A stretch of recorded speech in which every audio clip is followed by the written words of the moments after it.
방금 읽어드린 13절 여호와의 궤를 맨 사람들이 6걸음을 가매 다윗이 소와 살진 송아지로 제사를 드리고 하는 그 부분에서부터 또 말씀을 묵상하기를 원합니다. 첫 번째 여호와의 궤를 맨 사람들이 6걸음을 가매 하는 부분입니다. 제사장들은 모세의 명령대로 하나님의 궤를 메었습니다. 이것은 이제 말씀대로 궤를 메었다 하는 의미입니다. 여기서 우리는 잠깐 어떻게 해서 이 하나님의 궤가 이스라엘 땅에 있지 않고 블레셋 땅에 있게 되었는지를 살펴보기를 원합니다. 왜냐하면 법궤를 수레에 싣고 오다가 우사가 죽은 이유와 연관이 있기 때문입니다. 이 사건은 40여 년 전으로 올라갑니다. 엘리 제사장에는 두 아들 홈니와 비느하스가 있었죠. 그들은 제사장의 아들로서 제사장직을 세습합니다. 하지만 그들은 불량배였습니다.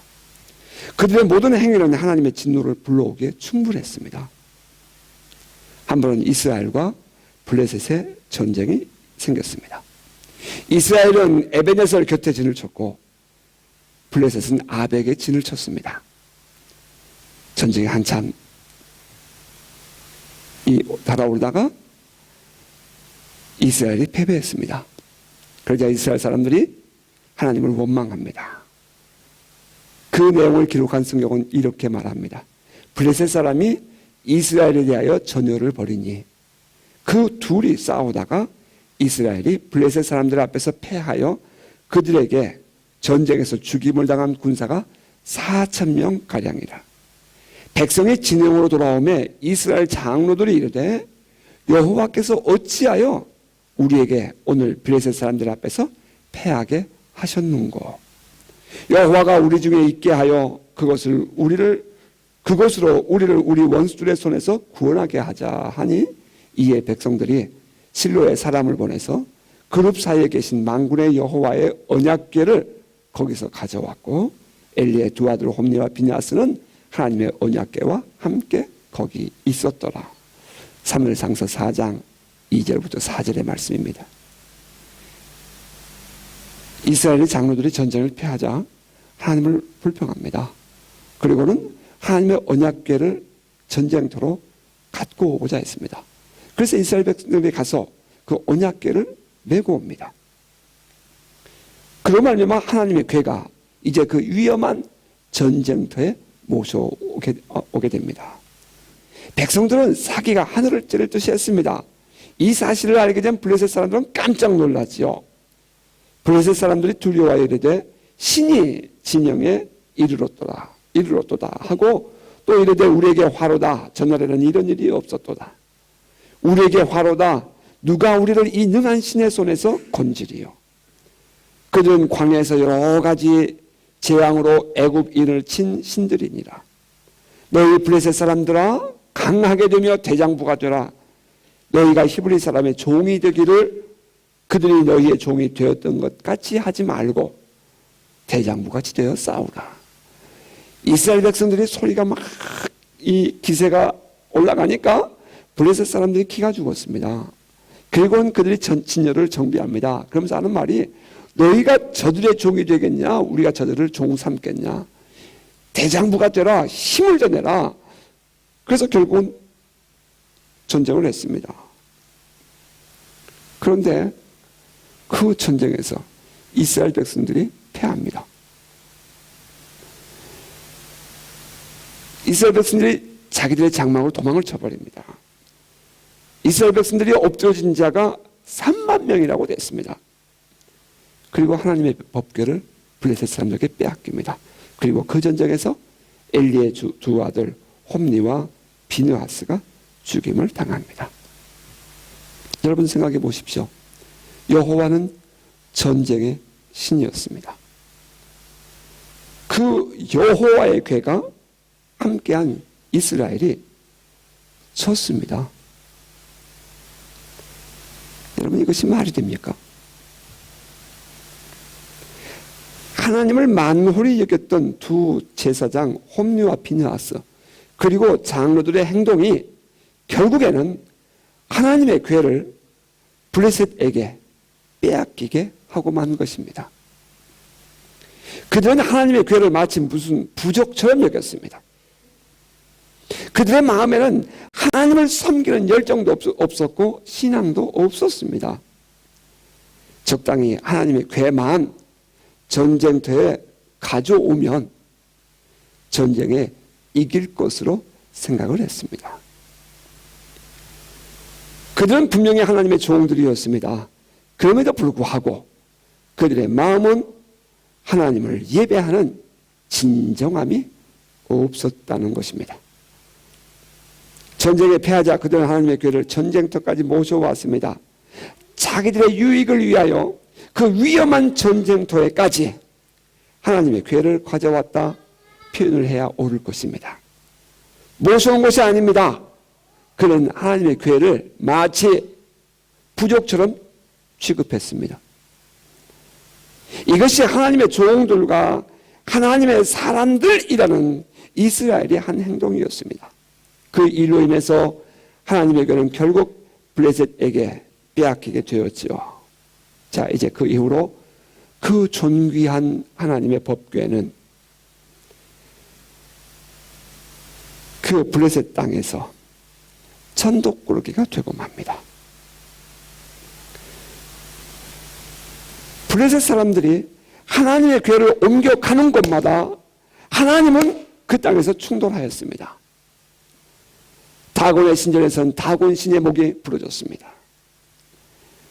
아소 땅에 있는 사는 사람들은 독종이 온 그 땅의 재앙으로 임했습니다. 하나님의 법궤가 들어가면 그 땅에 축복을 받아야 되는데 하나님의 법궤가 들어간 그 땅에 저주를 당합니다. 에그론에 하나님의 궤가 들어갔습니다. 그러자 또 그 땅에 독종이 퍼져서 그 땅의 울음이 하늘에 닿았다 했습니다. 사람들은 독술자에게 찾아갔습니다. 점치는 사람에게 찾아갔습니다. 그러자 그가 말합니다.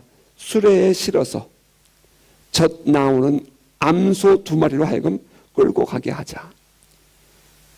여기서 베세메스로 가는 암소 이야기가 나오는 것입니다. 베세메스로 법궤가 옮겨지자 그들은 또 베세메스 사람들은 불안해합니다. 그래서 이제는 가까운 곳에 있는 기럇 아르바 사람들에게 기럇 여아림 사람들에게 사람들을 보냅니다. 그리고 이제 비로소 법궤가 기럇 여아림 사람 아비나답의 집에 옮겨지게 됩니다. 하나님의 교회는 이방 땅에서 이리저리 옮겨 다녔습니다. 하나님을 진정으로 예배하지 못하고 하나님을 진정으로 사랑하지 못하고 하나님을 온 마음과 정성으로 하나님에게 섬기지 못하는 그들로 말미암아 이제 하나님의 교회는 하나님의 교회가 아닌 마치 괴짝 취급 당하시면서 이 지역 저 지역으로 옮겨 다니게 되었습니다. 블레셋 사람들은 하나님의 교회를 무서워했습니다. 사랑하고 존경하는 마음이 아니라 하나님의 교회가 올 때마다 불안에 떨었습니다. 마치 무슨 괴짝 취급하듯이 그렇게 취급했습니다. 그리고 40년이 지난 후에 다윗이 하나님의 교회를 옮겨오려고 간 곳이 바로 그 아비나답의 집이었습니다. 왜 하나님의 교회를 매러 갔다가 이스라엘 백성들이 다윗과 함께한 자들이 교회를 실어 왔을까요? 그것은 바로 지난 40년 전에 하나님의 교회를 블레셋 땅에 빼앗겼을 때에 수레에다 실었던 것이 그들에게 기억되고 있었기 때문입니다. 지난날 블레셋 땅에서 하나님의 교회는 그렇게 실려 다녔습니다. 비극입니다. 무식한 사람들 속에서 하나님의 교회는 괴짝 취급을 당했습니다. 자기들의 욕심과 이기심에 빠진 이스라엘의 지도자들과 그 성도들의 행위로 말미암아 전쟁터에서 짓밟힌 하나님의 권위는 이제 이방인들에게 천덕꾸러기로 전락되고 말았습니다. 참 가슴 아픈 일입니다. 하나님의 권위가 땅에 떨어져 버렸습니다. 그런데 그렇게 40년이 지난 어느 날 이스라엘의 새 왕이 세워지더니 그 땅에 떨어진 하나님의 권위와 영광을 회복하겠다는 일이 시작되었습니다. 그는 하나님의 교회를 모실 장막을 준비하였습니다. 그리고 이제 하나님의 택하신 지도자들을 이끌고 하나님의 교회를 옮겨옵니다. 그도 처음에는 실패했습니다. 하나님의 말씀대로 하지 않았기 때문입니다. 습관으로 여러분 예배를 드리지 마시기 바랍니다. 세상 사람이 하는 것처럼 그렇게 하면 되는 듯이 착각하지 마시기 바랍니다. 주일이면 억지로 나와야 하는 교회 생활 심울나지 않습니까? 이리 따져보고 저리 따져봐서 하나님께 나와 예배 드리지만 않으면 안 될 것 같아서 마치 하나님의 교회를 부족으로 여겼던 저들처럼 신앙생활 하지 마시기 바랍니다. 믿음 없는 사람들이 하는 것처럼 교회에 억지로 참석을 해서 교회는 무슨 사업이나 사역을 하는 자리로 만들지 마시기 바랍니다. 아비나답의 집에서 하나님의 교회가 수레에 실려오는 중에 아무런 문제가 없었다고 해서 여러분의 그런 예배가 옳은 것이 아님을 기억해야 합니다. 어느 날 어느 곳에서 수레가 뛸지 모르는 일입니다. 그리고는 믿어봐야 소용없더라, 열심히 섬겨봐야 소용없다는 그런 소리 할 생각은 아예 우리는 버려야 합니다. 정신을 차리고 예배가 회복되지 않으면 어디에서 낙원의 타작마당을 만날지 우리는 알 수 없습니다. 결국 그 쓰라린 아픔을 경험하고 나서야 다윗은 정신이 번쩍 들었습니다. 아하! 하나님의 말씀대로 하지 않았구나. 이제 그들은 말씀을 깨달았습니다. 제사장들이 하나님의 교회를 메웠습니다. 말씀을 깨달았으면 고쳐야 합니다. 그것이 진정한 신앙인의 모습입니다. 말씀을 깨닫고 하나님 앞에서 신앙이 회복되고 예배가 회복되는 은혜가 있기를 바랍니다. 하나님을 하나님께 섬기는 신앙은 말씀을 바르게 깨닫고 그 말씀을 순종하면서부터 시작합니다. 여호와의 교회를 메운 사람들이 6걸음을 갔다 하는 것은 그들이 한 마음으로 하나가 되었다는 것을 의미합니다. 저는 어렸을 때 시골에서 상여를 맨 것을 보았습니다. 여러 사람이, 마을 사람들이 함께 상여를 맵니다. 그러면 앞에서 그 추임새를 하는 사람이 종을 치면서 노래를 부릅니다. 그러면 사람들이 거기에 맞춰서 같이 걸어갑니다. 생각해 보십시오. 상여를 맨 사람 중에 한 사람이라도, 아니 몇 사람이라도 뒤로 거꾸로 가려고 했다고 생각해 보십시오. 아니 옆으로 간다고 생각해 보십시오. 그 상여는 함께 앞으로 나가지 못하는 것입니다. 한 마음이 아니고서는 절대로 하나님의 교회는 앞으로 한 걸음도 나아갈 수 없었습니다. 하나님을 섬기는 진정한 예배 공동체는 모두가 한 마음이어야 합니다. 실력이 있고 그것은 중요하지 않습니다. 하지만 더 중요한 것이 있습니다. 그것은 한 마음이어야 한다는 것입니다. 믿음이 많고 적고도 중요합니다. 하지만 더 중요한 것이 있습니다. 그것은 모두가 한 뜻이어야 합니다. 찬양을 더 잘 알고 모르고 혹은 성경의 지식이 많고 적음도 중요합니다. 하지만 더 중요한 것이 있습니다. 그것은 모두가 한 영적 지도자의 인도하에 한 마음이어야 한다는 것입니다. 이 하나님의 교회를 맨 모습 속에서 우리는 그 전체에 흐르는 공동체의 협력 정신을 보게 됩니다. 하나님의 나라가 이 땅에 닿게 하는 예배가 되기 위해서 우리는 모두가 함께하는 이 협력 정신이 필요합니다. 하나님의 기적이 이 땅에 풀어지고 온 성도들이 하나님의 복을 받기를 원합니다. 그러기 위해서 우리 모두가 함께 가져야 할 것이 있습니다. 그것은 협력하는 마음입니다. 기도를 해도 같이 해야 하고요. 찬양을 해도 같이 해야 합니다. 신방을 가도 같이 가야 하고요. 말씀을 연구하고 나눠도 같이 해야 하는 것입니다. 집회를 준비하고 예배를 드리는 것도 모든 성도들이 함께 하는 것입니다. 같이 매야 합니다. 적당한 거리를 유지하다가 기회만 오면 또 다른 곳으로 갈 수 있는 해픈 마음을 가지고 있는 한 죄송하지만 당신은 우리와 함께하는 오클랜드 커뮤니티 교회라는 공동체의 구성원은 못 됩니다. 적극적으로 하나님의 교회, 하나님의 예배 공동체, 이 오클랜드 커뮤니티 교회라는 이 교회를 섬기는 구성원이 되어야 합니다. 그래야 우리 교회는 진정한 다윗의 장막을 회복할 것이고 진정한 예배가 있는 공동체가 될 것입니다. 뿐만 아니라 같은 내용을 담고 있는 역대상 15장 26절은 이렇게 말합니다. 하나님이 여호와의 궤를 맨 레위 사람을 도우셨으므로. 하나님의 궤를 맨 사람들은 절대로 자기의 힘으로 매지 못함을 알아야 합니다. 하나님의 궤는 자기의 지식이나 능력으로 매는 것이 아닙니다. 하나님의 궤는 하나님의 도우심으로 매는 것입니다. 하나님을 섬기는 진정한 예배 공동체, 이것은 하나님의 신 성령의 능력으로 되는 것입니다. 성령을 무시한 채 섬기는 예배도 얼마든지 가능합니다. 성령이 함께하지 않는 신앙 공동체 얼마든지 가능합니다. 하지만 진정한 하나님의 신앙 공동체는 성령으로 하는 것입니다. 스가랴서 4장 6절은 이렇게 말합니다. 여호와께서 말씀하시되 이는 힘으로 되지 아니하며 능력으로 되지 아니하고 오직 나의 영으로 되느니라. Not by might, nor by power, but my spirit, says the Lord Almighty. 성령의 능력이 구체적으로 함께하는 예배, 그곳에 진정한 다윗의 장막이 회복됩니다. 성령의 능력을 의지하고 사모하는 성도가 되시기 바랍니다.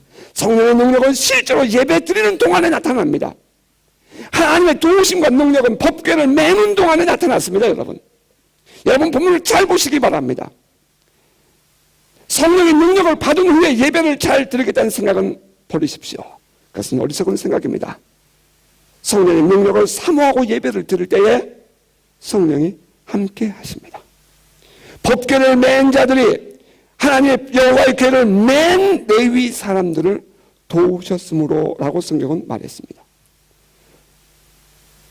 성령의 능력을 사모하고 예배를 드릴 때에 성령이 우리와 함께 하십니다. 원수는 수단과 방법을 가리지 않고 우리의 예배를 방해합니다. 그때 모든 상황이 좋아지면 내가 예배하리라 하는 생각, 그것은 원수에게 속는 것입니다. 그 나쁜 상황 속에서도 하나님께 나와 예배하겠다는 그 믿음과 열심히 성령의 능력을 받게 합니다. 성령의 도우심과 성령의 기름 부으심은 절대로 기도하지 않고 열심으로 예배하지 않는 사람에게는 임하지 않습니다.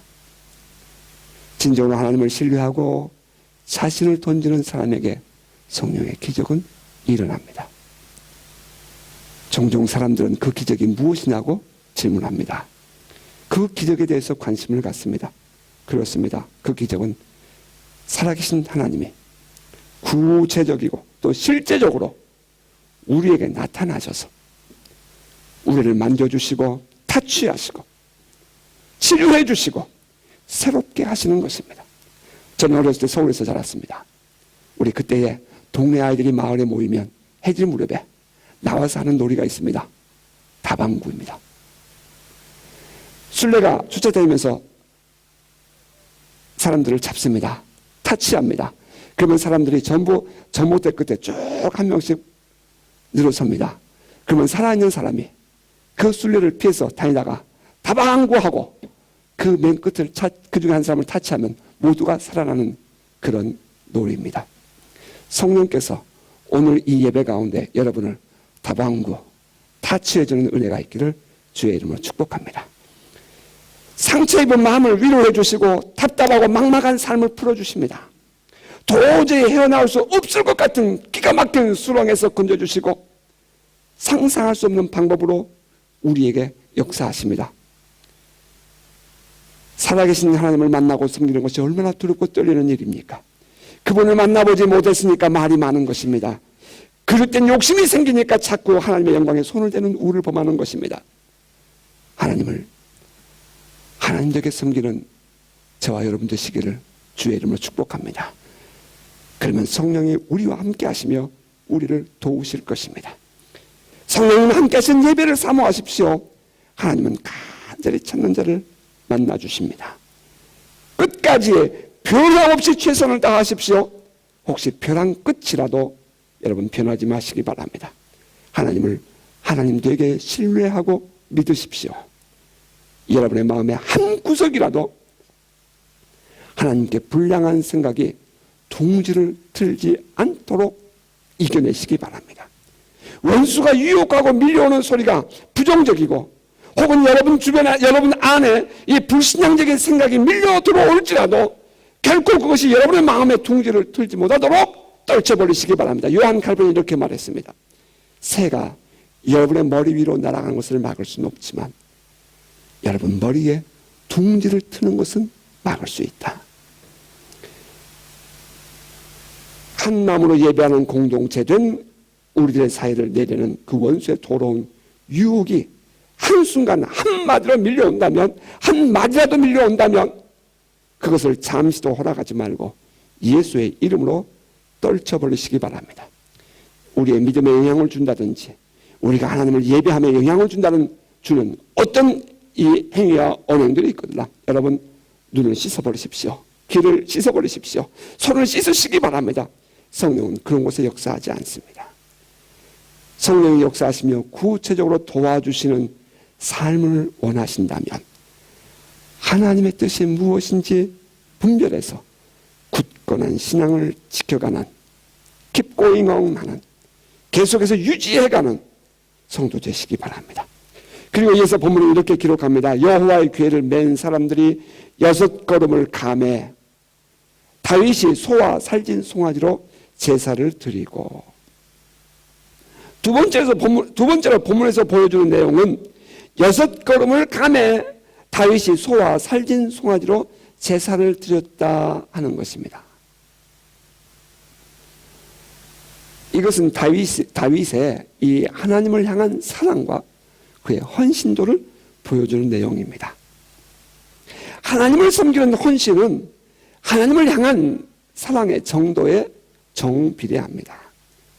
어느 누구를 사랑하면 그 섬김의 내용도 그 사랑의 마음에 비례하죠. 여러분이 하나님을 사랑하십니까? 그러면 여러분이 하나님의 몸된 교회를 사랑하고 그 말씀을 전하고 여러분을 위하여 기도하는 하나님의 종 영적 지도자들을 사랑하는 마음으로, 그런 모습으로 나타날 것입니다. 사랑은 반드시 보이게 되어 있습니다. 다윗은 하나님의 궤를 옮겨오며 6걸음을 걸을 때마다 소와 살진 송아지를 드렸습니다. 엄청난 사랑의 표현입니다. 이는 마치 사랑하는 사람을 맞이하기 위하여 그가 오는 길에 꽃을 길게 깔아놓은 것 같았습니다. 사랑하는 사람을 맞이하기 위한 사랑의 표현인 것이죠. 다윗의 장막에서 절대로 빠져서는 안 되는 것이 있습니다. 그것은 이 헌신과 헌물입니다. 종종 성도들 속에서 헌금 이야기를 하면 분노심을 갖는 사람들이 있음을 저도 압니다. 하지만 하나님을 섬김에 있어서 하나님께 드리는 헌금이 인색하거나 없다는 것이 말이 되는 일입니까? 그분에게서 진정한 예배를 찾을 수 있을까요? 하나님을 사랑하는 다윗은 하나님의 궤를 메어오는 길에 6걸음마다 소와 살진 송아지의 희생을 드렸습니다. 사랑하는 주님을 영접하기 위해서 희생이 필요하고 정성이 필요하고 온 마음을 다하는 기쁨이 있어야 했던 것입니다. 진정으로 거룩하신 하나님, 전능하신 하나님, 정말 그 위대하신 하나님이 오늘 나에게 임하기를 원하십니까? 그 하나님이 임하시기를 구하십니까? 진정으로 여러분의 삶에 개입하셔서 하나님께서 영광 중에 여러분을 구원하시며 정말 그 갈대 상자에 태워진 모세처럼 여러분의 삶을 갈대 상자에 태워서 하나님의 손에서 품고 양육하시며 인도하시며 새롭게 하기를 원하십니까? 하나님이 들어오시는 길을 예비하는 성도가 되시기를 바랍니다. 온 정성을 다하는 헌신이 하나님을 영접하는 길을 예비하게 될 것입니다. 뿐만 아니라 6걸음을 걸을 때마다 다윗이 소와 살진 송아지로 제사를 드렸다 하는 것은 구체적으로 많은 양을 드렸다는 것을 의미합니다. 같은 사건을 기록한 역대상 15장 26절은 이렇게 말하죠. 하나님이 여호와의 언약궤를 맨 레위 사람들을 도우셨으므로 무리가 수송아지 7마리와 순양 7마리로 제사를 드렸더라. 대치되는 것이 보입니다. 충돌되는 것이 보입니다. 또 다른 성경 구절을 여러분에게 읽어드립니다. 하나님의 성전을 건축한 솔로몬이 이제 그 장막에서 성전으로 하나님의 궤를 옮겨옵니다. 그때의 상황을 기록한 성경은 이렇게 말하죠. 솔로몬 왕과 그 앞에 모인 이스라엘 회중이 그와 함께 그 궤 앞에 있어 양과 소로 제사를 지냈으니 그 수가 많아 기록할 수도 없고 셀 수도 없었더라. 열왕기상서 8장 5절입니다. 솔로몬 왕이 성전을 건축하고 하나님의 궤를 메워오면서 하나님 앞에 드린 제사와 제물이 수를 헤아릴 수 없이 많았다. 성경은 이렇게 말합니다. 자, 그렇다면 다윗이 하나님의 궤를 메워올 때에 6걸음을 걸을 때마다 여러분 그 거리가 얼만큼 되는지 아십니까? 2km가 넘습니다. 6걸음을 걸을 때마다 소와 살진 송아지로 제사를 드렸다는 말이 꼭 한 번 그렇게 드린 것 아니냐고 말하고 싶은 사람이 있다면 그것은 억지요. 하나님 앞에서 인색한 자기 자신의 드림을 변명하는 주장은 아닐런지요. 다윗은 참으로 많은 것을 드렸습니다. 신약 성경을 보면 빌립보 교회 성도들이 바울 사도의 선교 사역을 위해서 헌신적으로 섬겼다는 말이 나옵니다. 그들은 구체적으로 선교 헌금을 모아서 에바브로디도편으로 사역하고 있는 바울에게 보냈습니다. 그런데 성경은 이렇게 말하죠. 적당히 보낸 것이 아니라 풍족하게 보냈다 했습니다. 빌립보 교회 성도들은 풍족한 성도들이 아니었습니다. 그들의 생활은 무척 어려웠습니다. 그럼에도 불구하고 그들은 바울 사도의 선교 여행을 위해서 동역했습니다. 그것도 풍족하게 주었습니다. 빌립보서 4장 17절 이하 19절은 이렇게 말합니다. 내가 너희에게 선물을 구함이 아니요 오직 너희에게 유익하도록 풍성한 열매를 구합니다. 내게는 모든 것이 있고 또 풍족한지라 에바브라디도편에 너희의 준 것을 받음으로 내가 풍족하니 이는 받으실 만한 향기로운 제물이요 하나님을 기쁘시게 하는 것이라. 나의 하나님이 그리스도 예수 안에서 영광 가운데 그 풍성한 대로 너희 모든 쓸 것을 채우시리라. 그 어려움 중에 동역하는 빌립보 교우들에게 바울이 한 말입니다. 내가 너희에게 선물을 구하고 싶어서 이 말을 하는 것 아니다. 너희들에게 이 일로 말미암아 하나님이 더 풍족하게 더 풍성하게 채워주시기를 원한다. 뿐만 아니라 고린도 교회에 보낸 두 번째 편지에서 바울은 또 이렇게 말합니다. 이것이 곧 적게 심는 자는 적게 거두고 많이 심는 자는 많이 거둔다 하는 말이로다. 각각 그 마음의 정한대로 할 것이요 인색함으로나 억지로 하지 말지니 하나님은 즐겨내는 자를 사랑하시느니라. 하나님은 너희 모든 은혜를 너에게 넘치게 하시나니 이는 너희로 모든 일에 항상 모든 것이 넉넉하여 모든 착한 일을 넘치게 하려 하심이라. 기록된 바 그가 흩어 가난한 자들에게 주었으니 그의 의가 영원토록 있느니라 한과 같으니라. 심는 자에게 씨와 먹을 양식을 주시는 이가 너희 심을 것을 주사 풍성하게 하시고 너희 의의 열매를 더하게 하시느니 너희가 모든 일에 넉넉하여 너그럽게 연보를 하면 그들이 우리로 말미암아 하나님께 감사하게 하는 것이라. 고린도후서 9장 8절 이하 11절의 말씀입니다. 사도 바울은 신앙이 없이는 드릴 수 없다 했습니다. 그리고 하나님은 즐겨내는 자를 사랑한다 하셨습니다. 이것이 돈을 좋아하시는 하나님과 돈을 사랑하는 목회자 사도 바울을 표현하는 것이었을까요? 아닙니다. 이것이 참된 신앙입니다. 하나님께 구체적으로 드림이 없는 신앙생활, 이것은 진정한 신앙이 아닙니다. 성경은 우리에게 분명히 말했습니다. 온 정성을 다한 헌금, 그런 헌신, 이것은 하나님을 진정으로 섬김에서 빠뜨릴 수 없는 우리 안에 회복되어야 할 예배의 중요한 요소입니다. 그리고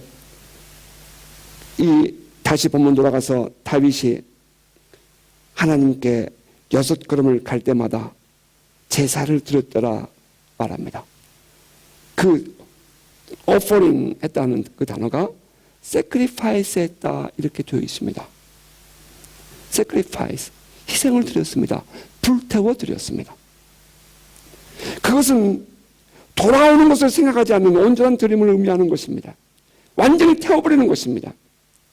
하나님은 우리에게 온전한 헌신을 요구하십니다. 무엇인가 대가를 기대해 드리는 것이 아니라 그분을 사랑하기 때문에 그분께 드리는 헌금과 헌신을 하나님은 기뻐하십니다. 다윗은 정성을 다했습니다. 솔로몬이 그 수를 헤아릴 수 없을 만큼 하나님께 드렸던 것처럼 다윗도 그러했습니다. 법궤를 메고 오는 길은 제사 향기로 가득했습니다. 여러분, 짐승을 태워서 드리는 냄새가 어떻게 향기롭겠습니까? 생각해 보십시오, 여러분. 짐승을 태워서 드리는 냄새가 어떻게 향기롭습니까? 그런데 하나님은 그것을 향내, 향기로운 냄새라고 표현하셨습니다. 다윗은 오벳 에돔의 집에서 법궤를 매기 시작하는 순간부터 이제 하나님의 길을 예비하였습니다.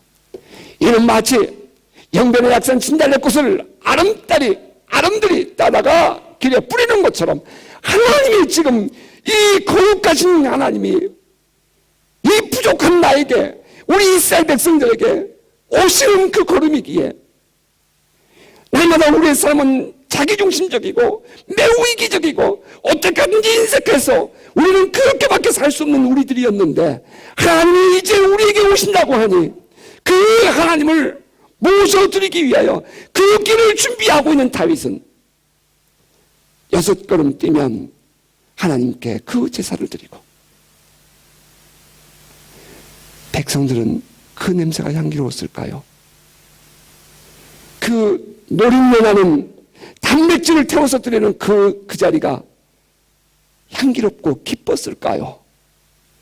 그러나 그들은 이것이 하나님께 향연하는 기쁨이었기에, 이것이 하나님께 기쁨이 되는 제사였기에 그들은 그것을 감수하고 하나님의 마음을 나의 마음 품고 하나님의 생각을 나의 생각 품고 하나님의 뜻을 나의 뜻으로 품고 그들은 걸음을 옮겨 뛰어낼 때마다 온 정성을 다한 희생의 제사를 드렸습니다.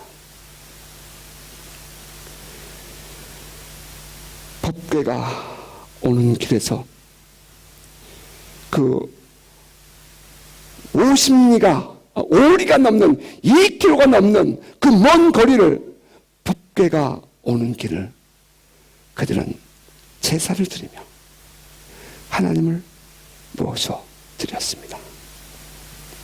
우리가 하나님을 섬김에 있어서 그것이 참되기 위해서는 분명한 표지가 있어야 합니다. 그것은 하나님을 위한 드림으로 나타나는 것입니다. 사도 바울이 귀한 가르침을 주셨습니다. 만일 우리가 하나님께 드린다면 그것은 씨앗이라고 말입니다.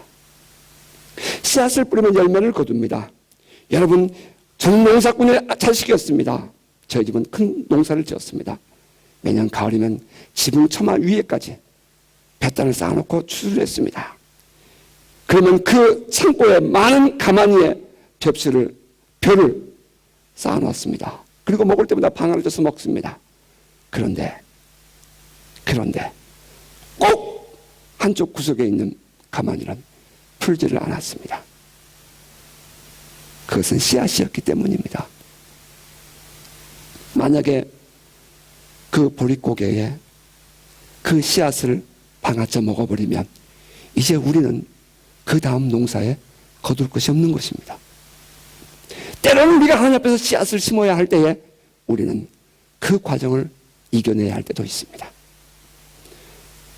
하지만 잘 생각해 보십시오.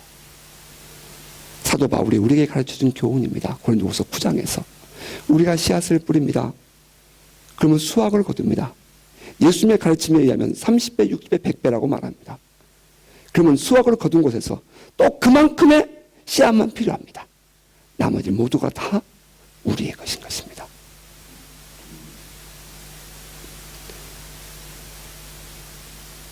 계산이 되십니까?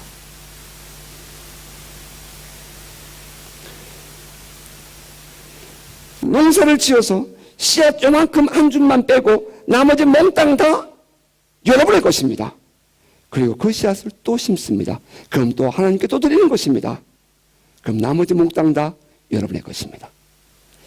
이것이 하나님이 우리에게 가르쳐 주신 하나님의 경제의 원리요, 하나님을 섬기는 삶의 기쁨인 것입니다. 우리가 하나님께 헌금을 드립니다. 그러면 그것은 씨앗이 되어 결실을 맺고 우리에게 돌아올 것입니다. 돌아올 때는 더욱 풍성하게 돌아온다고 성경은 말합니다. 하나님을 위하여 온 마음과 정성으로 헌금하며 섬겼습니까? 하나님께서 더욱 풍성한 것으로 채워주실 것을 믿으시길 주의 이름으로 축복합니다. 이것이 참으로 하나님께 섬기는 신앙입니다. 언젠가 저는 이런 생각을 해보았습니다. 하나님께 모든 것을 다 드렸지 않습니까? 솔직한 고백입니다. 어느 날 새벽에 나는 나의 은퇴한 이후에 나는 어떻게 할까? 어떤 분이 10만 불로 헌금했다고 제가 성전을 구입하겠다 그랬더니 어떤 연세 높으신 선배 목사님이, 선배 선교사님이, 호주에 계신 분이 저한테 그러더라고요. 다음에 은퇴한 후에 살 집부터 마련해. 그 이후로 저는 그분과 8년 동안 연락을 끊고 삽니다. 어느 날 생각이 들었습니다. 정신이 퍼뜩 나더라고요. 하도 사람들이 주변에서 뭐라 그래서 다음에 나 은퇴하면 어떻게 할까? 그래서 새벽에 이 자리에서 기도하고 있었습니다. 그날 주님이 저에게 그러시더라고요.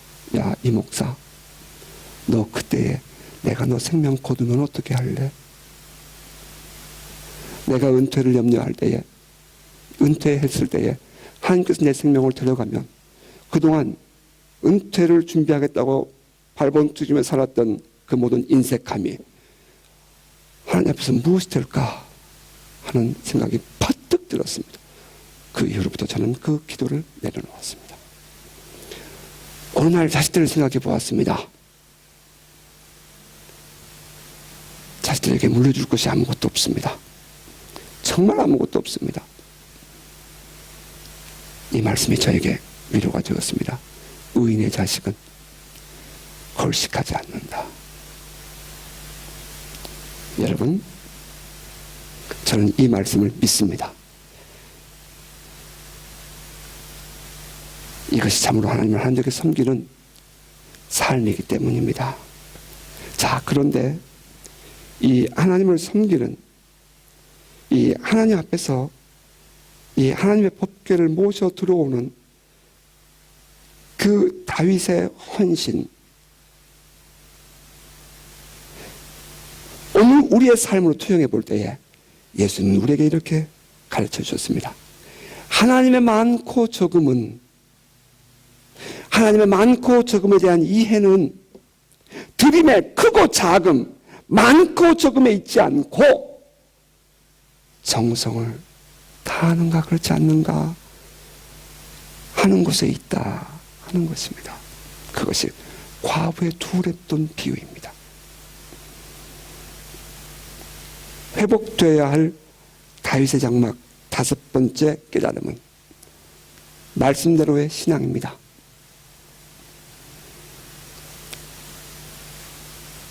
말씀대로의 신앙을 회복하는 것입니다. 성령의 능력을 입어야 합니다.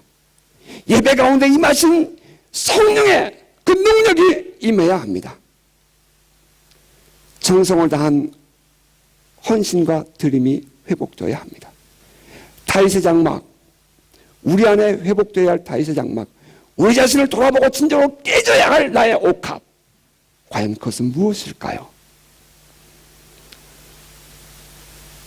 우리 모두 서로 협력하는 협력 정신으로 함께 하나님의 거룩한 예배, 하나님의 거룩한 이 교회, 하나님의 거룩한 그 이름을, 성호를